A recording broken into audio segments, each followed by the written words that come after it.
క్రీడలతో శారీరక మానసిక ఆరోగ్యం లభిస్తుందని పెద్దాపురం శాసన సభ్యులు నిమ్మకాయల చినరాజప్ప చెప్పారు. గండేపల్లి మండలం సూరంపాలెంలోని ఆదిత్య యూనివర్సిటీ గ్రౌండ్స్ లో journalist sports association cricket tournament ప్రారంభోత్సవంలో రాజప్ప ముఖ్య అతిథిగా పాల్గొన్నారు. ఈ సందర్భంగా ఆయన మాట్లాడుతూ నిత్యం వార్తల సేకరణలో బిజీగా ఉంటూ ఒత్తిడితో జీవించే జర్నలిస్టులకు క్రీడా పోటీలు ఉత్తేజాన్ని ఇస్తాయన్నారు. జర్నలిస్టుల నిష్పక్షపాతంగా వార్తలు రాయాలని కోరారు. జిల్లా కలెక్టర్ షాన్ మోహన్ సగ్లీ మాట్లాడుతూ గెలుపు ఓటములు కొలబద్దగా కాకుండా స్నేహపూర్వక వాతావరణంలో పోటీలు జరగాలని ఆకాంక్షించారు. రాష్ట్రం నలుమూలల నుండి పోటీలకు హాజరైన జర్నలిస్టులకు ఆయన శుభాకాంక్షలు తెలిపారు.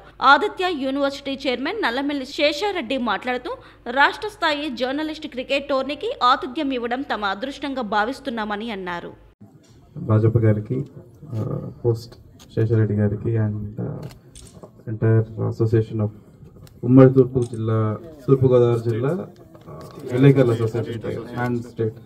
So all the journalist were here. I wish you all the best. Already sir అంతా చెప్పారు. So may the best team win. But గొడవలు పడకుండా ప్రశాంతంగా మళ్ళీ నెక్స్ట్ ఇయర్ కూడా మళ్ళీ పిలవాలని చెప్పుకుంటున్నాం.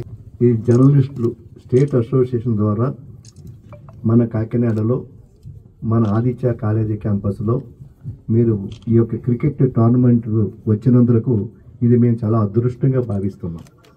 ఎందుచేతనంటే నాకు చాలా కాలం నుంచి జర్నలిస్టుతో సన్నిహిత సంబంధం ఉంది. మాకు కూడా స్వేచ్ఛ ఉంది. మేము కూడా మీలాంటి వాళ్ళు మేము కూడా డ్యూటీ చేసినప్పుడు డ్యూటీ చేస్తాం, ఫ్రీగా ఉన్నప్పుడు ఫ్రీగా ఉంటాం.